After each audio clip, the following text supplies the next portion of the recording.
Siblings rivalry, or is it rivalry? Sometimes the divide is a very thin line.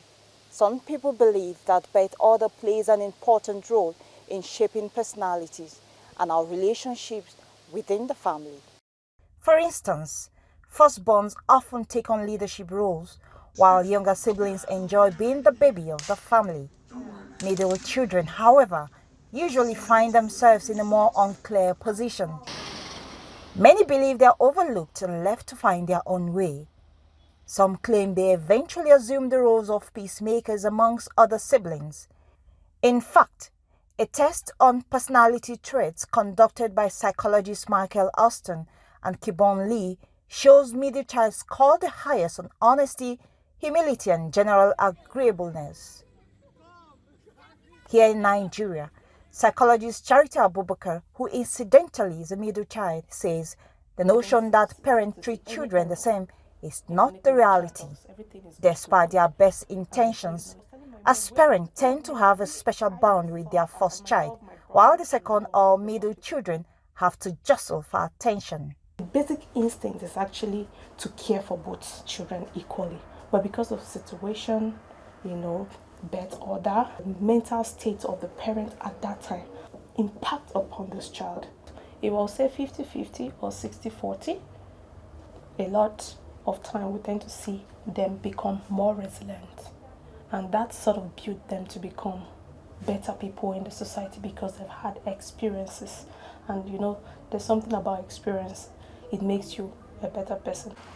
Speaking to a cross-section of Nigerians in Abuja, you get the impression that while birth orders does play a significant role in upbringing, experience differ for each individual. Well, the treatment growing up, as a second child, the first child is always the favorite of the family. So my father spent a whole lot of, but when you get to second child, we are secondary. Particularly that I'm a boy. My father pampers his girl child more than the boy child. So, but then, growing up, he now discovered that this is the only heir apparent to his throne. So he has no option than to shower me with praises and love. It was never a preference because I think the firstborn is a boy and I was a girl. So there was no preference at all. We all had our own respective way of... There was no preference between our parents at all. All of us we were given the same equal education and everything. Only that in everything, something must happen where we say one will be greater than the other. If you call it mathematics, the numerator always there up, then the denominator always there down. So one must get a small difference. And do these dynamics change if one grows in a polygamous home? Kabiru Hassan is a first child of both his mother and his father. He says that even though he grew up with both parents, his childhood was hard. I am the first child. It was a difficult childhood. Thank God because I am alive today because I did everything they asked me to do. She don't even do anything. As for young Lillian, a middle child, she sometimes wishes she was the last born due to the responsibilities she has been shouldering. Last born, she's really enjoying it because she don't even do anything. She just eat, sit down, sleep. Whenever my mom or my dad want to send me, or want to send me or force, he always send me.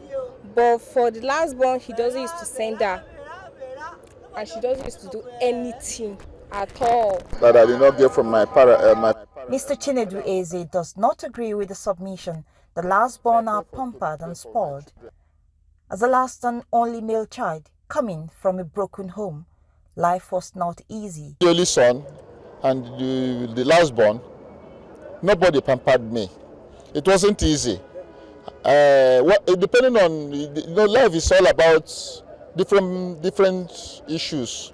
There are families who take care of their families, who pamper the last one and the rest. But like me, I did not receive such. If I tell you that it did not affect me, it affects me so much because that love that I supposed to get from my father and my mother, I did not get it. He said now that he has 2 children of his own, 18 years after his marriage, he intends to shower his children with love and advises that parents do better, as he proudly talked about his family. I grew all alone till I married.